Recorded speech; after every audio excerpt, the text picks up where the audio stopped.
Breaking news తెలంగాణలో చలి తీవ్రత ఒక్కసారిగా పెరిగింది. ఉదయం రాత్రి విపరీతమైన చలితో జనాలు ఇక్కట్లు మామూలుగా లేవు. తెల్లవారుజామున పొగమంచు దట్టంగా కమ్ముకోవడంతో వాహనదారులు ఇబ్బందులు పడుతున్నారు. ఇక అటు ఉష్ణోగ్రతలు సింగిల్ డిజిట్ కి పడిపోయాయి.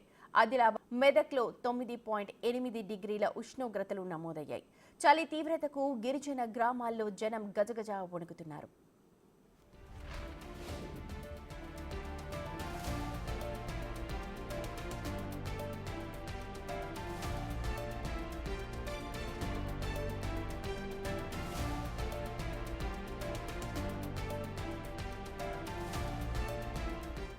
హైదరాబాద్ లో ఒక్కసారిగా చలి తీవ్రత పెరిగిపోయింది. ఇక ఏజెన్సీ గ్రామాల్లో అయితే మరింతగా చలికి వణికిపోతున్నారు అక్కడి జనం.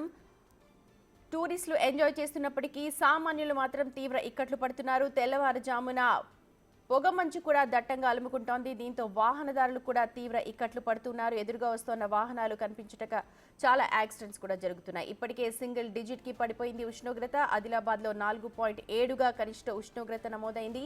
ఇక ఇటు మన హైదరాబాద్ పటాన్ చెరు పరిసరాల్లో 8.6గా నమోదవుతోంది. మెదక్ లో కూడా చాలా కనిష్ట ఉష్ణోగ్రతలు నమోదవుతున్నాయి. మనం చూడొచ్చు విజువల్స్ లో కేవలం మనుషులే కాదు జంతువులు కూడా చలికి గజగజ వణికిపోతున్నాయి. దీంతో పశువుల కాపర్లు కూడా జంతువులకు రక్షణ కల్పిస్తున్నారు. వాటికి దుప్పట్లు కావచ్చు, లేకపోతే జూట్ బ్యాగ్స్ లాంటివి కూడా కప్పి వాటికి వెచ్చదనాన్ని ఇస్తున్నారు. తెల్లవారుజామున అలాగే సాయంత్రం పూట కూడా చలి కాచుకుంటున్న జనాలను మనం ఈ మధ్య కాలంలో చూస్తూ ఉన్నాం. విపరీతంగా ఈ 2-3 రోజుల నుంచి చలి తీవ్రత పెరిగిపోయింది. చల్ల గాలికి జాగ్రత్తగా ఉండాలని ఇప్పటికే వైద్యులు కూడా సూచిస్తూ ఉన్నారు. తెల్లవారుజామున ఆస్తమా పేషెంట్లు కావచ్చు, దగ్గు జలుబుతో ఆయాసపడుతున్న వాళ్ళందరూ కూడా తగిన జాగ్రత్తలు తీసుకోవాలంటున్నారు.